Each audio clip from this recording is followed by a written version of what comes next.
देखा था ना आपने।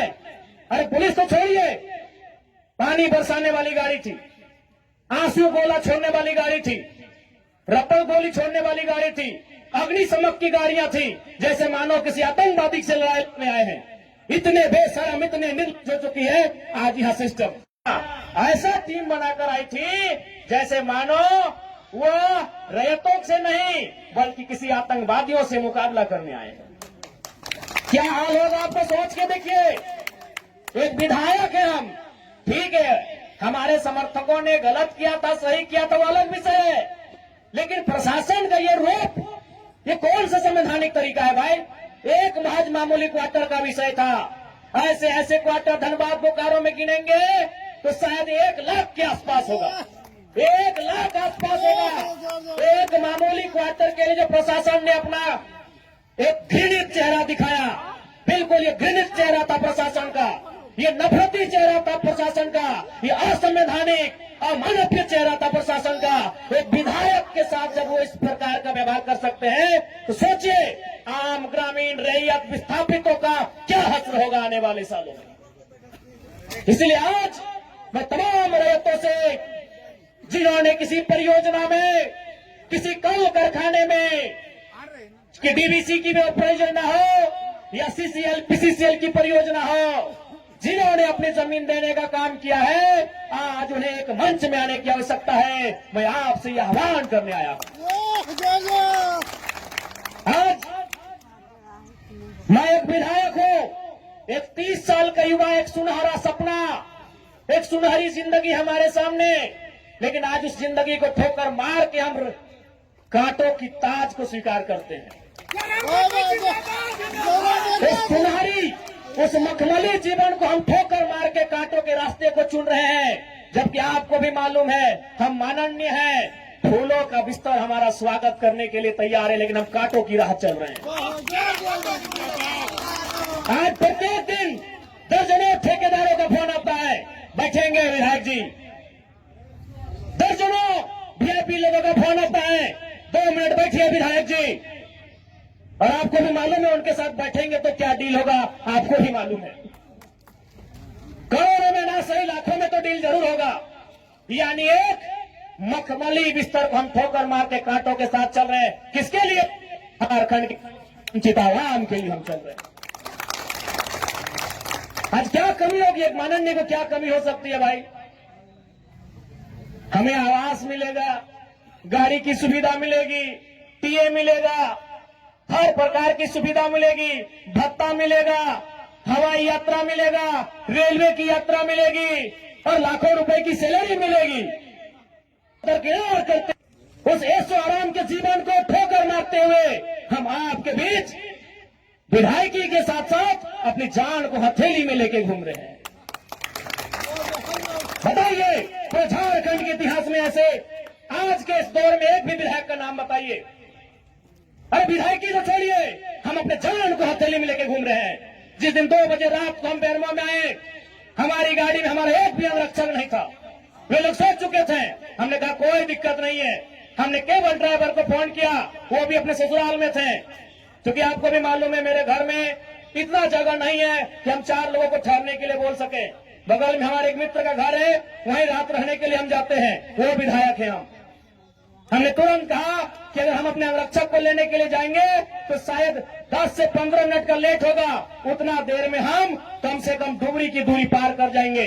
20 किलोमीटर हम 15 मिनट में सफर कर जाएंगे, इसलिए अंगरक्षक को सोने दीजिए, हम अकेले आएंगे। हम अपने जान को, अपने जीवन को हथेली में रख के चल रहे हैं। किस लिए? ताकि आज झारखंड की शोषित वंचित जनता को न्याय मिल सके। तो आप इतना तो कर सकते हैं, एक 30 साल का लड़का अपने आराम के जीवन को छोड़कर, ऐसो आराम को छोड़कर आज आपके लिए कांटों के रास्ते में चलने के लिए तैयार है। आप कम से कम ये जो 15, 16, 50, 60 समितियां बना के रखे हैं विस्थापन के नाम में, क्या एक नहीं कर सकते हैं? आप जिस दिन एक करेंगे इनको यहां से उखाड़ के फेंक देंगे। अब कीजिए। आज बीएसएल में भी हम जाते हैं, वहां 52 समितियां हैं।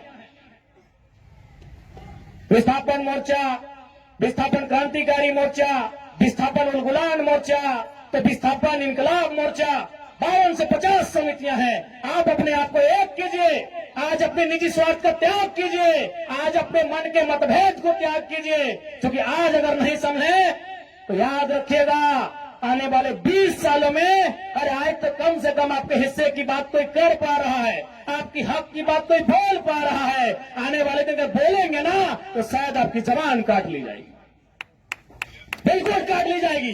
ये कौन सा रूप था, आप ही बताइए, कौन सा रूप था प्रशासन का? आज हो सके आज भी मेरी बातों को कुछ लोग तोड़ मोड़ के प्रस्तुत करेंगे कि विधायक के बोल सुनिए। अरे उनको नहीं मालूम है विस्थापन का दर्द क्या होता है। अगर वे विस्थापन को अध्ययन कर लेते तो शायद ये बोली बोलने का अवसर नहीं देखते। इसलिए आज मैं आपको स्पष्ट कहना चाहूंगा, और मैंने विधायक बनने से पहले ही कहा था, मैंने सांसद का चुनाव लड़ने से पहले ही कहा था कि आज जो हाल मैं देखता हूं पूरे झारखंड का, आज जो मैं अफसरशाही का व्यवहार देखता हूं, आज जो मैं प्रबंधन की मनमानी देखता हूं, मैंने बहुत दुखी होकर कहा था कि मैं पीएचडी का स्कॉलर हूं, लेकिन मैं शायद इस बात को आप लोग मेरा गलत कहें, लेकिन मैं कह रहा हूं कि कोयला अंचल में रहने वाले लोग जो विस्थापित लोग हैं वो हम दो, हमारे दो नहीं, 2 बच्चों को एक्स्ट्रा जन्म दीजिए और उनको केवल और केवल विद्रोह की भावना के साथ तैयार कीजिए कि आपको बदला लेना है।